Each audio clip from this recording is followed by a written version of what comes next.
Thank you. Right. ఇంకా తెలుగుదేశం నుంచి నరసింహప్రసాద్ గారు. సార్, మాజీ మంత్రి రాంబాబు గారు మరి చాలాసేపు వారు ఆవేదన కూడా వ్యక్తం చేశారు. అసలు ఇది ఎన్నికే కాదు, మేము దీన్ని ఏం పెద్దగా పట్టించుకోవట్లేదు, మేము టీడీపీ వాళ్ళని చూసి చంద్రబాబు నాయుడు గారిని చూసి జాలి పడుతున్నాం అని చెప్పేసి రాంబాబు గారు మాట్లాడుతున్నారు. వినిపిస్తుంది, చెప్పండి, ఏం చెప్తారు మీరు?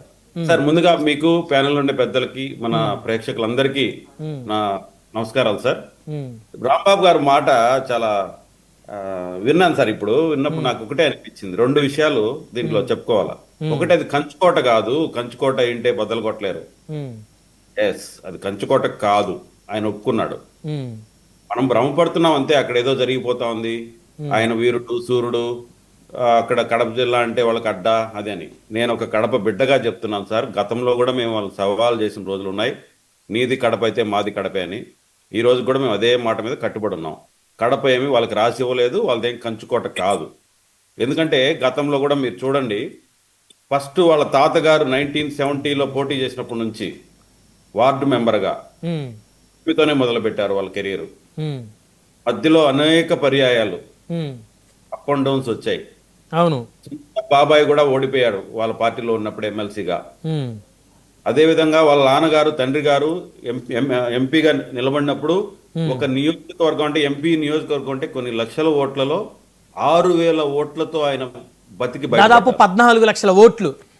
ఎస్, ఇవన్నీ మాకు తెలిసిన చరిత్ర. అందుకే మేము అదేమో ఆయన కంచుకోట కాదని ముందు నుంచి చెప్తూనే ఉన్నాం. ఈ రోజు కూడా జరిగింది అదే.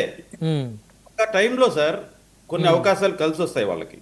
కలిసి వచ్చినప్పుడు వాళ్ళు అక్కడ నిలదొక్కున్నారు తప్ప అదేం శాశ్వతం కాదు. ఇంకోటి అందరూ నేర్చుకోవాల్సింది సార్, ఎవరైనా సరే, మీరైనా నేనైనా ఏ నాయకుడైనా, అధికారం అనేది శాశ్వతం కాదు. అధికారం ఉన్నప్పుడు కళ్ళు నెత్తికెక్కించుకోకూడదు, భావాన్ని ఆవరించుకోకూడదు. ఇది నేర్చుకోవాలి సార్, బేసిక్. ఉంటేనే రాజకీయాల్లో ఉండాలి సార్.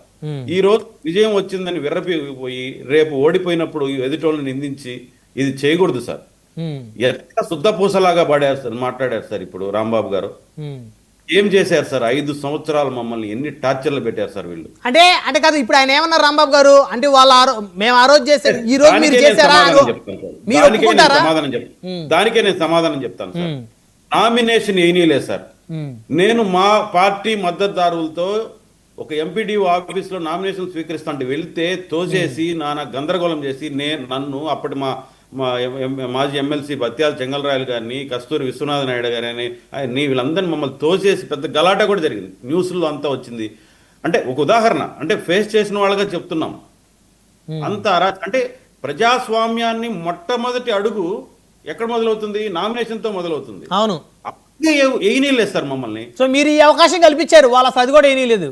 అదే ఎంత స్వేచ్ఛగా దాదాపు 11 మంది ఒక్కొక్క చోట వాళ్ళు నామినేషన్లు వేసుకోగలిగారు, ప్రచారం చేసుకోగలిగారు, విచ్చలవిడిగా వాళ్ళ అవినీతి డబ్బుని పంచుకోగలిగారు, అందరినీ కళ్ళు కప్పి. లాస్ట్కి ఓటు దగ్గరికి వచ్చి అక్కడ గలాటా జరిగిందని వీళ్ళు సృష్టించుకొని మీరు మంది మార్గంతో పోయి ఒకరి మీద ఒకరు పడి సంథింగ్ జరిగింది అనుకోండి, సరే, ఇరు వర్గాలు జరిగాయి అనుకోండి, ఎలక్షన్ అయితే జరిగింది కదా. ఈ ప్రజాస్వామ్యంలో మేము అంతవరకు రానిచ్చాం కదా, మీరు అది కూడా చేయలేదు కదా సార్. ఎంత నీచానికి ఒడిగట్టారు సార్. ఆయన దొంగ ఓట్ల గురించి మాట్లాడతారు సార్, వాళ్ళకి అర్హత ఉందా సార్? తిరుపతిలో ఏం చేశారు సార్ వాళ్ళు? పక్క రాష్ట్రాల నుంచి బస్సులు తీసుకొచ్చి, భాష రాని వాళ్ళు తీసుకొచ్చి ఓట్లు ఇక్కడ నిలబెడితే పట్టుబడ్డారు సార్ వాళ్ళు. పట్టుబడి ఈరోజు వాళ్ళు మాట్లాడితే ఎంత అవహేళనగా ఉంటుంది సార్. ఆయన హుందాతనానికి అది మంచిదేనా సార్? రాంబాబు గారికి ఆయన ఒక మంత్రిగా చేశారు, వాక్చాతుర్యం బాగుంది, నవ్వుతా మాకేం కాదు అనుకుంటే ఎట్ట సార్? నేను ఒకటే చెప్తా, ఈ ఓటమి నుంచి గుణపాఠం నేర్చుకోండి. ఎవరు నేర్చుకోవాలి? ఎవరైనా సరే. ఓడిపోయిన ఇది ఓటమే కాదంటున్నారు వాళ్ళు, ఇది ఎన్నికే కాదు అని వారు అంటున్నారు. అదే నేను చెప్తున్నాను సార్, అదే ప్రజాస్వామ్యాన్ని అవహేళన చేయడం అనేది. నేను చెప్తాను, ఇలాంటి ఒక జోక్ ఉంది సార్ సినిమాలో, ఇలాంటి సమయాల్లో గుండె దిట్టు చేసుకోండి చారి గారు, రాయి చేసుకోవాలి, గుండె రాయి చేసుకోండి చారి గారు అంటారే, అంటే మీరు కూడా రాయి చేసుకొని కొంచెం ఆలోచించండి. ఎందుకు మీ అధినాయకుడిని ఊరికే కళ్ళ గంతలు కట్టి ఆయన పాడు చేస్తారు? మీరు చేసిన తప్పులు, రాష్ట్రంలో నలుమూలలో మీరు చేసిన హత్యలు, అరాచకాలు, దాడులు, దోపిడీలు, ఇవన్నీ ఇప్పుడు మీ నాయకుడికి చుట్టుకున్నాయి. సొంత ఊర్లో గెలుచుకోలేని పరిస్థితికి తీసుకొచ్చాయి మిమ్మల్ని. మీరు ఇట్లా మాట్లాడి అవహేళనో, ఒక విజయాన్నో, ఒక అపవిజయాన్నో, ఒక ఓటమినో మీరు లెక్కలేనితనంగా తీసుకొని ఈ రోజు మీరు మభ్య పెట్టుకోవచ్చు. దీనివల్ల ఆయన్ని తలవంపులు తెచ్చారు మీరు ఈ రోజు మీ నాయకుడికి. ఫస్ట్ దాన్ని నేర్చుకోండి. మమ్మల్ని నిందించడం అనేది మీకు మొదటితో పెట్టిన విద్య, వెన్నతో పెట్టిన విద్య. మీకు ప్రతిరోజు ఈ డిబేట్ లో కూడా రెడీగా ఉన్నారు ఆయన. రకరకాలుగా ఇప్పుడు మా మీద ఏదో ఒకటి చెప్తారు. అది కాదు సొల్యూషన్. ఒక ఓటమి నుంచి గుణపాఠాలు నేర్చుకున్నవాడే నాయకుడు అవుతారు. అంటే మీరు నాయకులు అయిపోయి ఉండొచ్చు, మీరు తండ్రుల్ని అడ్డు పెట్టుకొని నాయకుడి నుంచి కిందకి తెరపోతున్నారు ఈ రోజు. మీరు కింద ప్రజల్లోంచి పైకి వచ్చుంటే మీకు దాని విలువ తెలుసుంటుంది ఈరోజు. నేను అందుకే చెప్తున్నాను సార్, ప్రజాస్వామ్యంలో మనకు ఉండే పద్ధతుల ద్వారా మనం ఎంత జరుపుకోవాలి. రైట్.